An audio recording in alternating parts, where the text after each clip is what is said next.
तबले जंग बच चुका है। सुलगते हुए मशरक़ वस्ता के खत्ते में बाकायदा जंग की आग भड़क उठी है। इसराइल के बड़े हमले, बड़े नुकसानात के बाद ईरान ने भी बाकायदा जंग का आगाज कर दिया है। इसराइल में ईरान की मिसाइल पहुंचे हैं, गिरे हैं और तल अवीव में इसी तरह की सूरत हाल का सामना है। लेकिन क्या इतने बड़े हमले के बाद ईरान इस पोजीशन में है कि इसराइल को मुंह तोड़ कोई जवाब दे सके? और ऐसी क्या वजूहात बनी कि इसराइल ने इसी वक्त का चुनाव किया कि ईरान के ऊपर अटैक किया जाए? अभी इसी को जानने की कोशिश करते हैं। बात शुरू होती है 2024 से। 2024 में जब ईरान और इसराइल के दरमियान बाहमी लड़ाई हुई थी, तो उसमें इसराइल ने ईरान के एयर डिफेंस सिस्टम को नाकारा बनाया था। जिसके बाद ये बात कही जाती थी कि ये एक ऐसा टाइम है कि इस टाइम अगर ईरान को हिट किया जाए, तो फिर इतनी मज़ामत का सामना नहीं होगा। और ईरान की इस तनाज़ुर को इसराइल ने कई दफ़ा अमेरिका के साथ डिस्कस भी किया। इसके साथ-साथ हमने ये देखा कि गुज़श्ता कुछ अरसे के दौरान 2020 के बाद से इसराइल ने अपनी इंटेलिजेंस के ऊपर बहुत काम किया और यही वजह थी कि वो बहुत ही कामयाबी से गज़ा हमास जंग में और हिज़्बुल्लाह के साथ जो उनकी लड़ाई थी, बड़े-बड़े अहम टारगेट्स को निशाना बनाने में कामयाब हुए। हिज़्बुल्लाह के रहनुमा हसन नसरुल्लाह को जिस तरह से शहीद किया गया, अ, ए ए इस हमास के रहनुमा जो थे उनको जिस तरह से शहीद किया गया, तो ये वो चीज़ें थी जिसने इसराइल को एक कॉन्फिडेंस दिया कि अब वो ईरान के अंदर घुस के भी ईरान के अहम अहदाफ को निशाना बना सकता है। और आज के हमले ने इस बात को साबित किया कि गुज़श्ता कुछ अरसे में ईरान की जो ह्यूमन इंटेलिजेंस थी वो इतनी बेहतरीन थी कि इतने प्रिसाइज़ टारगेट उन्होंने किए। उन्हें पता था कि ईरान के अहम लोग कहाँ मौजूद हैं, कहाँ अहम तंसीबात हैं और उन्हें किस-किस तंसीबात तक अटैक करना है और वो ये सब कुछ करने में कामयाब हुए। तो ये एक तो बड़ी बात थी कि एक अच्छा कॉन्फिडेंस था उनके पास, एक अच्छी इन्फॉर्मेशन थी और बहुत से मुबस्सिरीन ये कहते हैं कि ईरान की ह्यूमन इंटेलिजेंस के साथ-साथ अमेरिका और यूरोपीय यूनियन की जो सैटेलाइट मावनत उनके लिए मौजूद थी, उसने भी इसराइल को बहुत सपोर्ट किया प्रिसाइज़ टारगेट्स को अचीव करने के लिए। तो ये जब मालूमात उनके पास थी, तो वो एक अच्छी पोज़ीशन में थे ईरान के खिलाफ अटैक करने की। साथ-साथ इंटरनेशनल जो यूएन की एजेंसी है आईए, उनकी जो हालिया रिपोर्ट थी, उसने रिपोर्ट ने इंडिकेट किया था कि जो ईरान है उसके पास 60% तक यूरेनियम अफ़ज़ूदा है। आपको बताते चलें कि जौहरी बम बनाने के लिए 90% यूरेनियम जो है वो अफ़ज़ूदा हुई भी चाहिए होती है।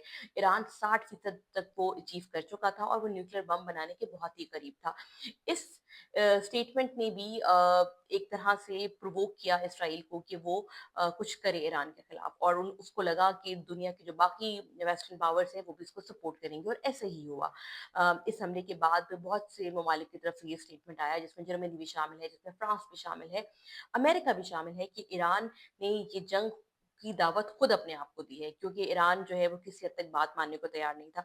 तो एक तो ये जवाब बना कि न्यूक्लियर पावर बनने के वो बहुत करीब है और ईरान कभी भी नहीं चाहता था कि ये लड़ाई यहाँ तक पहुँचे, लेकिन ईरान ने कभी भी ये नहीं कहा कि वो अपना न्यूक्लियर प्रोग्राम गिव अप कर देगा। लेकिन इसके साथ-साथ एक और बात बड़ी ज़रूरी है कि मशरिक़ वुस्ता के खित्ते में इसराइल वो वाहिद मुल्क है जिसके पास जदीद हथियार हैं, हाईएस्ट सोफिस्टिकेटेड वेपन्स हैं, और साथ-साथ अनअनाउंस्ड तरीके से उनके पास जौहरी हथियार भी मौजूद हैं। और वो किसी तरह भी नहीं चाहते थे कि ईरान के पास भी जौहरी हथियार आएँ और मिडल ईस्ट में जो इसराइल की पोज़ीशन है वो किसी हद तक भी कॉम्प्रोमाइज़ हो। तो ये भी एक वजह थी।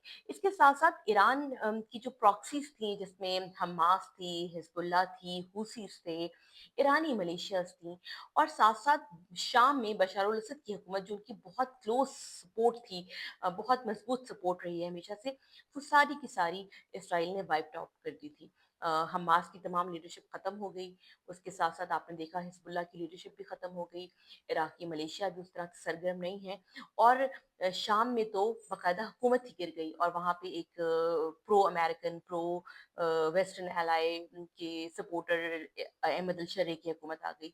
तो ये बेहतरीन टाइम था ईरान के ऊपर अटैक करने का। ईरान की पोज़ीशन ऐसी कैसे हुई, हमें जाना पड़ेगा 2020 में। 2020 में जो एक अटैक इराक में हुआ था जिसमें कासिम सुलेमानी जो उनके रेवोल्यूशनरी गार्ड के कमांडर थे उनको शहीद किया गया था।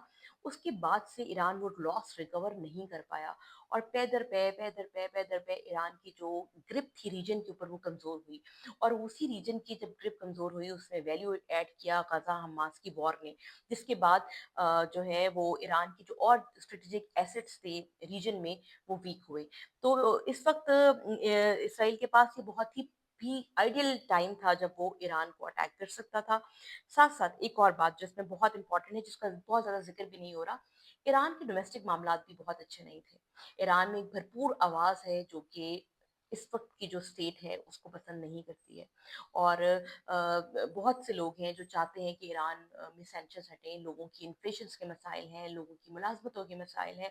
ईरानी अवाम एक मुश्किल ज़िंदगी गुज़ार रही है, तो ईरान के अंदर भी एक रिज़ेंटमेंट पैदा हो रही है और वो चाहते हैं कि डिज़र्व करते हैं कि उनको भी अच्छी ज़िंदगी मिले। तो ये भी एक वजह थी कि ईरान जो है वो डोमेस्टिकली भी उतना स्ट्रॉन्ग नहीं था जितना आज से कुछ साल पहले था। तो ये तमाम जवाब थे जिसने इसराइल को एक आइडियल कंडीशन दी ईरान पर अटैक करने की।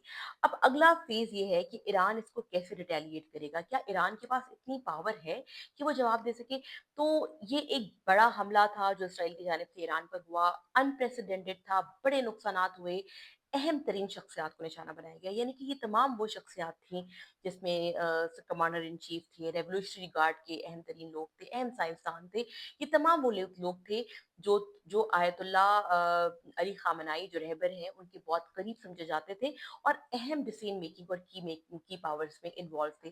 तो इस वक्त क्या ईरान के पास ये पोजीशन है कि वो रिटेलिएट कर सके और कितना स्ट्रांगली रिटेलिएट कर सकता है। दूसरी जानिब इंटरनेशनल लेवल पे मुबसरीन ये कहते हैं कि ईरान के लिए ये एक स्ट्रेटेजिक डैमेज तो है ही है, लेकिन उसके साथ-साथ इस अटैक ने ईरान की जो लीडरशिप है, जो स्ट्रक्चर है क़यादत का, रियासत का, उसको भी को हिला कर रख दिया है। और ऐसे में उनके लिए बहुत ज़रूरी है कि वो ना सिर्फ डोमेस्टिकली गेन करें, इंटरनेशनली भी उनको अपने आप को पावरफुल दिखाना है और ये दिखाना है कि ईरान मुस्तहकम है। इसमें ईरान के पास बहुत ज़्यादा ऑप्शंस तो नहीं है, लेकिन जो ऑप्शंस बाज़ाहिर दिखाई देती हैं वो ये है कि जैसे कि अमेरिका ने भी ये बात कही कि ईरान जो है उसके लिए ऑप्शन मौजूद है और हम चाहते हैं कि ईरान दोबारा बातचीत करे। तो ईरान ये भी कर सकता है कि वो पब्लिकली नहीं, प्राइवेटली किसी एग्रीमेंट पर पहुंच जाए और किसी हद तक इस टेंशन वाले माहौल को खत्म करे और सिचुएशन नॉर्मल हो। लेकिन इसका इम्कान ईरान के मिजाज को देखते हुए कम लगता है। दूसरा तरीका ये जो ईरान की माजी में भी वो रहे हैं कि वो इस तरह की एक वॉर में इन्वॉल्व रहे हैं जिसमें आप समझ सकते हैं कि यूएस टारगेट्स को निशाना बनाना है, इसराइली बेसिस को निशाना बनाना है और छोटे-मोटे अटैक्स डिफरेंट एयर बेसिस और उनके ऊपर करते रहना है ताकि एक एक एक डोमिनेंस और एक इन्फ्लुएंस थ्रेट को बरकरार रखा जाए। तीसरा ऑप्शन ये है जो जिसके इम्कानात किसी हद तक बहुत ही महदूद है कि ईरान जो न्यूक्लियर नॉन प्रोलिफिकेशन ट्रीटी है उससे दस्तबरदार हो जाए और ईरान जो है वो जौहरी जौहरी धमाका कर ले अगर उसके पास कैपेबिलिटीज मौजूद है। लेकिन इस ऑप्शन के जो फॉल आउट है वो बहुत ज़्यादा है। फॉल आउट ये है कि अगर ईरान ऐसा करता है तो ना सिर्फ इसराइल बल्कि और बहुत सी जो वेस्टर्न पावर्स हैं वो भी उसके खिलाफ सरगर्म हो जाएंगी और इस लड़ाई में और से बहुत से स्टेक होल्डर शामिल हो जाएंगे। ईरान के लिए आज का दिन अनप्रेसिडेंटेड था, गैर मुतवक्का था। 1988 में ईरान इराक जंग के बाद से जो ईरान की नई जनरेशन है वो इस तरह के हमलों की आदी नहीं रही। तो आज के इस हमले ने ईरान को, ईरान की आवाम को, ईरान की लीडरशिप को हिला के रख दिया है। ईरान को अपना रिस्पॉन्स देना है, बहुत कैलकुलेटेड देना है, लेकिन साथ साथ ईरान को अपनी डोमेस्टिक जो अनरेस्ट है उसको भी कंट्रोल करना है। सो ये टाइम बहुत चैलेंजिंग है, बहुत ही प्रिकेरियस है, बहुत ही नाजुक है और ऐसे में ईरान की एक एक मूव जो है वो बहुत ही कैलकुलेटेड होगी जिसका इम्प्लीकेशन उसके ना सिर्फ इंटरनेशनल लेवल पर ताल्लुकात पर पड़ेगा बल्कि डोमेस्टिक ताल्लुकात पर भी पड़ेगा। अब तक के लिए इतना ही। इस तरह के एनालिसिस जानने के लिए चैनल को लाइक कीजिए, फॉलो कीजिए और वीडियो को शेयर कीजिए।